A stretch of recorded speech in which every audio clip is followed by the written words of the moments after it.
बघा, माझं वय वर्ष आहे 53. मी हर्षजित अनंतराव देशमुख, मूळ नागपूर जिल्हा आणि अमरावती जिल्ह्याशी माझा पूर्वीपासून संपर्क आणि इच्छे जेवढे भारतीय राष्ट्रीय काँग्रेस पार्टीचे पक्षाचे जे वरिष्ठ नेते आहे यांच्याशी संपर्क असल्यामुळे मी यांना आग्रह केला आणि माझ्या आग्रहास्तव यांनी काँग्रेस पार्टीचं तिकीट आपल्याला देण्याचं कबूल केलं आणि दिलेलं आहे.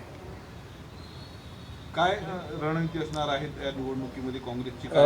रणनीती अशी आहे की अमरावती जिल्हा अध्यक्ष काँग्रेस पार्टीचे माननीय अनिरुद्ध उर्फ बबलूभाऊ देशमुख, शहर अध्यक्ष बबलूभाऊ शेखावत, अमरावती जिल्ह्याचे खासदार बळवंतभाऊ वानखडे, माजी मंत्री डॉक्टर सुनील भाऊ देशमुख, माजी मंत्री यशोमतीताई ठाकूर, महानगरपालिकेतील काँग्रेसचे विरोधी पक्षनेते विलासभाऊ इंगोले, माजी महापौर मिलिंदभाऊ चिमोटे, चांदूर रेल्वे मतदारसंघाचे माजी आमदार वीरेंद्रभाऊ जगताप, हे परागभाऊ गुडदे, हेमंतभाऊ देशमुख, हे आमच्या महाविकास आघाडीचे सर्व मतांनी एकत्र आलेले सर्व वरिष्ठांचा मला पूर्णपणे एक पाठिंबा आणि सहभाग मिळत आहे आणि त्यांनी पूर्णपणे इच्छी रणनीती जी आहे ती काँग्रेस पक्षाचे भरपूर मतं आपल्या याच्यात आहे. 453 पैकी एक महाविकास आघाडीचा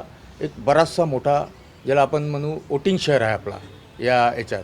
तर त्या आधारे आणि आपली स्वच्छ प्रतिमा आणि सगळे लोक मिळून आम्ही जे कॅम्पेनिंग करू इलेक्शनचं त्याच्यात पक्ष आमचा महाविकास आघाडीचे आमचे जेवढे सदस्य आहे याच्या व्यतिरिक्त दुसरे पक्षाचे जरी असेल तरी त्यांनाही आम्ही विनंती करू की आमच्या पक्षाला पाठिंबा द्या, नवीन काहीतरी सुरुवात करू आपण.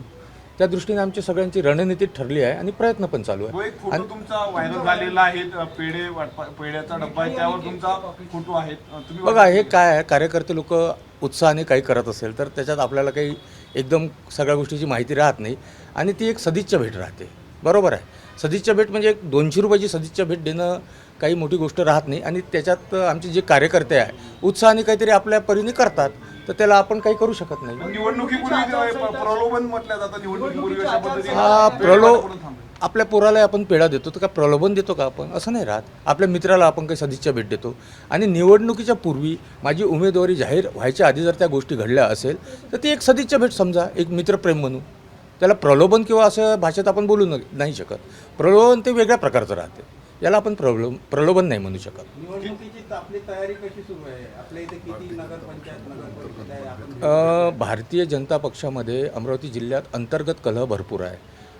मला वाटते हे सर्वांना जेही इलेक्शन या फील्डमध्ये आहेत त्या मतदारांना किंवा जे मतदार आहेत आपले 453 यांच्यात काही अंतर्गत कलह आहे तर त्या कलहाचा निश्चित आपल्याला फायदा होईल असं आमचे जे वरिष्ठ आहेत जेवढे काँग्रेसचे नेते ज्यांचे मी आता नावं घेतले आणि माझाही अभ्यास आहे, मतदार यादी मी तपासली आहे, तर त्या दृष्टीने आम्ही पूर्ण कॅल्क्युलेशन्स केले.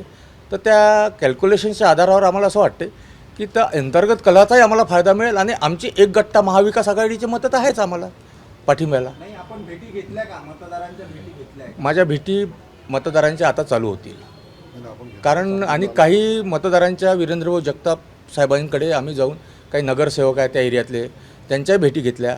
इवन धामणगावमध्ये पूर्ण सदस्य भारतीय जनता पक्षाचे त्यांच्याही भेटी घेतल्या. अंतर्गत कलह मला जाणवला, त्या दृष्टीने आम्ही पावले आपली उचलत आहे आणि पुढे जाण्याचा आम्ही प्रयत्न करू. एकीकडे जर पाहिलं तर शक्ती प्रदर्शन करत नामनिर्देशन दाखल केलं जातं, मात्र तुम्ही आज निवडणुकीचं नामनिर्देशन निवडक लोकांच्या उपस्थितीत दाखल केलं. बघा, शक्ती प्रदर्शन करून काय असते, काही नियम जे आहे आपले सरकारचे ते नियम पाळावे लागतात.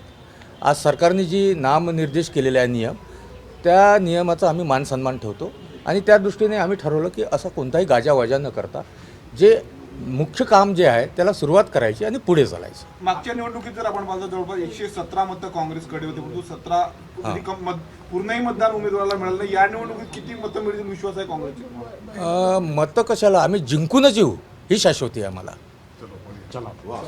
धन्यवाद. आपला व्यवसाय?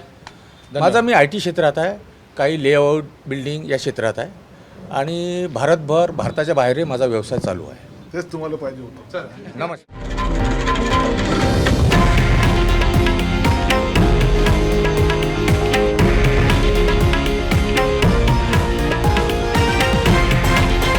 हे आहे देशातील नंबर 1 न्यूज नेटवर्क आणि आपण पाहत आहात TV9 मराठी, एकमेव.